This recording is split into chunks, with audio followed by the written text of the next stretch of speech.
warahmatullahi wabarakatuh. Ananda yang kami sayangi, ananda yang kami cintai, anak-anak SMA 2 yang soleh dan solehah, yang cantik dan yang ganteng. Pada hari ini Bapak akan menceritakan tentang adat di pesantren Ramadan ini. Jadi kita di Sumatera Barat atau di Minangkabau ini mengenal adat pesandi syara pesandi kitabullah.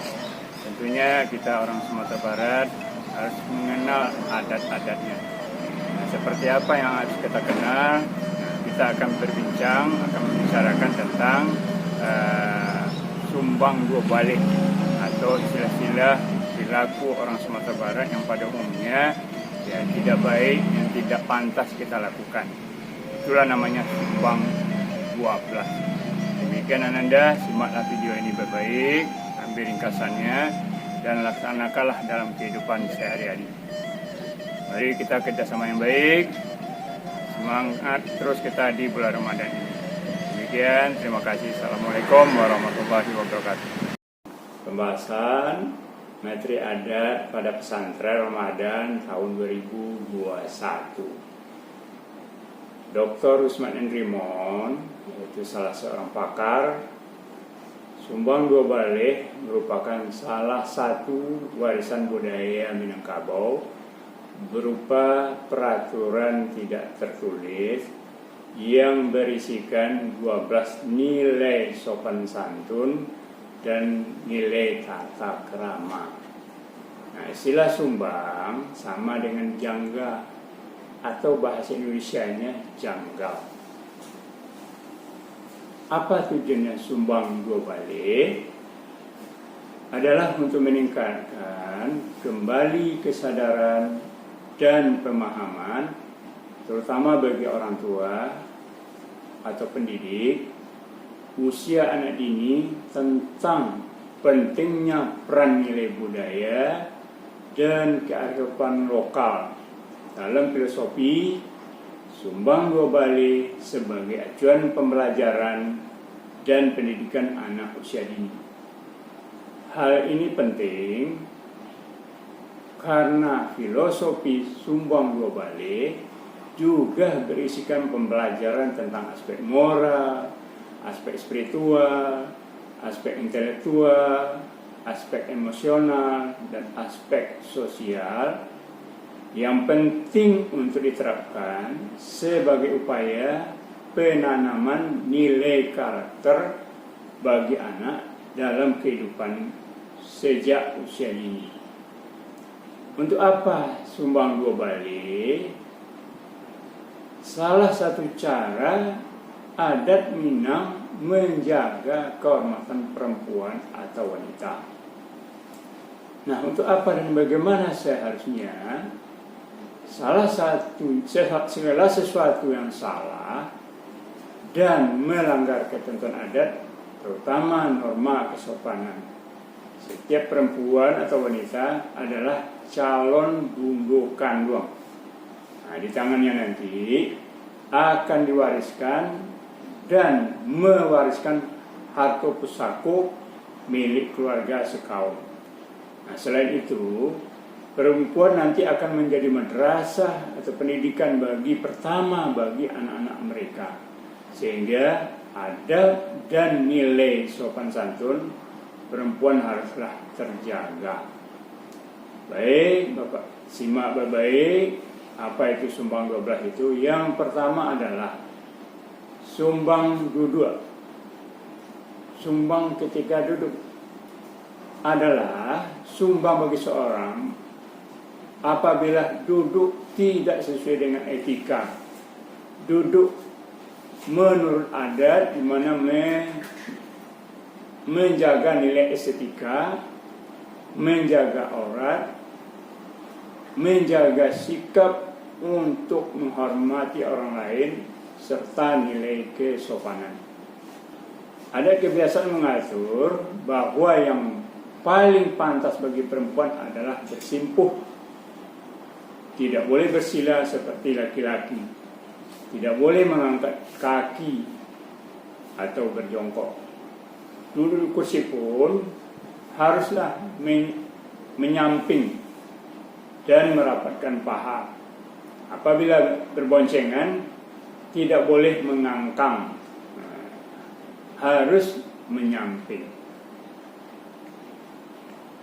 Yang kedua, sumbang tagak, sumbang ketika berdiri.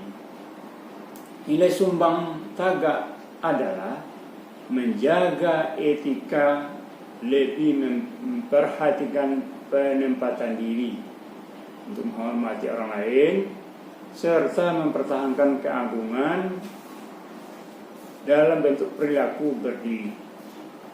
Saat berdiri pun, perempuan diatur untuk berdiri dengan sopan, tidak berkacak pinggang. Dilarang berdiri di tangga apapun di depan pintu. Dilarang untuk berdiri di pinggir jalan jika tidak ada yang dinanti. Duduk di tempat yang gelap. Berdiri di atas meja atau kursi. Dan lebih mencolok tentunya, dilarang berdiri berdua dengan yang bukan muhrim.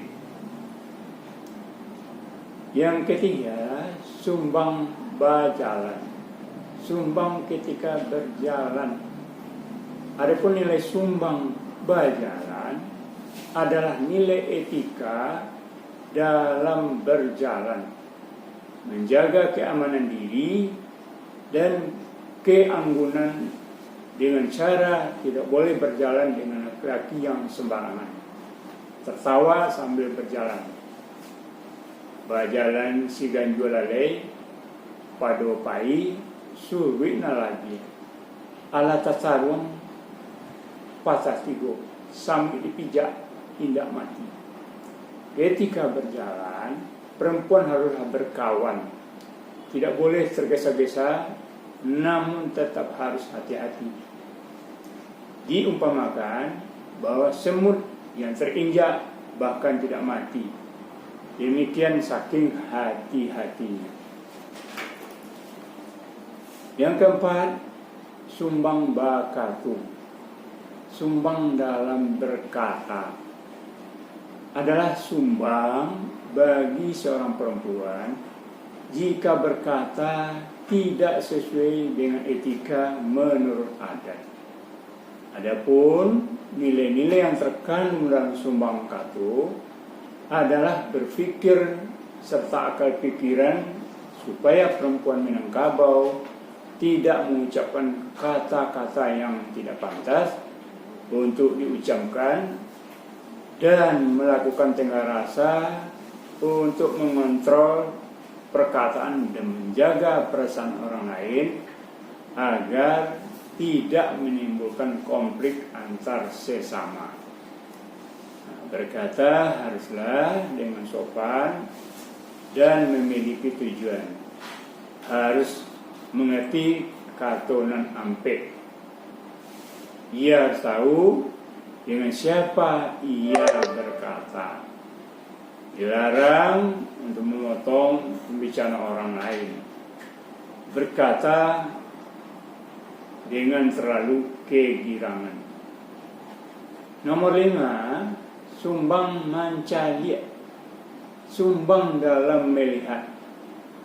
Ialah sumbang bagi seorang perempuan dalam melihat sesuatu, baik caranya maupun tujuannya yang tidak sesuai dengan etika adat Minangkabau. Nilai dari sumbang calia adalah nilai etika untuk menghargai orang lain dengan cara tidak melihat berlebihan, baik dengan cara menatap lama, menatap menantang, serta menatap dengan cara berulang-ulang. Sebaiknya milik perempuan Minangkabau itu sekilas saja. Perempuan yang telah gadis atau menjadi dewasa dilarang untuk bersitatap atau bertatapan dengan laki-laki yang bukan muhrimnya. Ia haruslah menundukkan dan menjaga pandangannya. Saat ada tamu, sebisa mungkin untuk tidak melihat jam terlalu sering, karena dianggap tengah mengusir tamu secara halus. Nah, Anda semuanya, sumbang yang keenam adalah sumbang makan. Sumbang ketika makan ialah sumbang bagi seseorang perempuan dalam etika makan, baik caranya maupun tujuannya yang tidak sesuai dengan etika adat Minangkabau. Makanlah secukupnya, makan pelan-pelan. Nah, di sini dilarang makan sambil berdiri, apalagi berjalan. Sebisa mungkin tidak berbicara saat makan, kecuali yang sangat penting. Jangan berbunyi saat makan, istilah Minangnya mencapak. Poin nomor 7 adalah sumbang berpakaian. Sumbang dalam berpakaian adalah sumbang bagi seorang perempuan dalam berpakaian, baik cara maupun tujuannya yang tidak sesuai dengan etika adat Minangkabau. Nilai dari sumbang berpakaian adalah menutup aurat dengan cara tidak memperlihatkan lekuk tubuh serta memperhatikan nilai-nilai etika, nilai estetika, dan menyangkut keanggunan, keindahan, dan kenyamanan bagi perempuan Minangkabau. Pakaian haruslah sopan, bersih, dan rapi. Jangan memakai pakaian yang jarang, apalagi ketat, apalagi sampai mencetak lekuk tubuh. Kenakanlah pakaian yang pas dengan fungsi masing-masing. Pakaian ke pasar tentu beda dengan pakaian sholat atau sembahyang. Poin nomor 8, sumbang karajo, sumbang ketika bekerja, adalah bagi seorang perempuan dalam cara dan memilih pekerjaannya. Nilai dari sumbang karajo adalah untuk memilih pekerjaan yang sesuai dengan fitrahnya sebagai perempuan, yaitu bekerja dengan halus seperti bekerja rumah tangga, bekerja di kantoran, dan tidak melakukan pekerjaan kasar seperti pekerjaan laki-laki karena keterbatasan fisik perempuan tersebut. Idealnya pekerjaan perempuan adalah pekerjaan yang ringan dan mudah. Pekerjaan kasar dan berat hendaknya diserahkan kepada kaum laki-laki ataupun dimintakan tolong kepada laki-laki yang ada. Nomor 9, sumbang tanyo, sumbang dalam bertanya, adalah sumbang bagi seorang perempuan jika bertanya dan menjawab tidak sesuai dengan etika adat. Nilai-nilai yang terdapat dalam sumbang tanyo dan sumbang jawab adalah berpikir sebelum berbicara, dengan memilih cara bertanya dan menjawab pertanyaan yang baik tanpa menyinggung perasaan orang lain dan mengacu kepada keterampilan komunikasi. Dalam bertanya, dengarlah terlebih dahulu penjelasan orang lain, barulah bertanya dengan sopan. Maksudnya sopan adalah tidak memuji lagi, apalagi merendahkan orang lain. Nomor 10, sumbang jawi, sumbang dalam menjawab, adalah berpikir sebelum berbicara dengan memilih tata cara bertanya dan menjawab pertanyaan yang baik tanpa menyinggung perasaan orang lain dan mengacu kepada keterampilan berkomunikasi. Dan keterampilan komunikasi adalah suatu proses penyampaian informasi dari suatu pihak kepada pihak lain, baik secara lisan maupun secara verbal, dengan tujuan tidak menyakiti perasaan orang lain. Begitu juga ketika ditanya, jawablah dengan seperlunya dan tepat. Jangan menjawab sekenanya, sehingga orang harus bertanya berulang-ulang karena semakin bingung. Jawablah yang perlu-perlu saja, yang tidak perlu tidak usah dijawab. Nomor 11, sumbang bagaul. Sumbang dalam bergaul adalah sumbang bagi seorang perempuan dalam cara dan memilih pergaulannya. Nilai dari sumbang bagaul adalah untuk memilih pergaulan yang baik dan pergaulan yang berdampak buruk bagi dirinya. Adapun bentuk bergaul yang sumbang bagi perempuan Minangkabau adalah bergaul melampaui batas dengan laki-laki sehingga melanggar norma adat dan agama. Pergaulan perempuan di bahasa Minang harus terjaga. Ia tidak boleh bergaul terlalu dekat dengan bukan muhrimnya, apalagi berjalan berduaan. Selain itu, akan terlihat sumbang bila perempuan dewasa bergaul dengan anak kecil, apalagi ikut permainan mereka.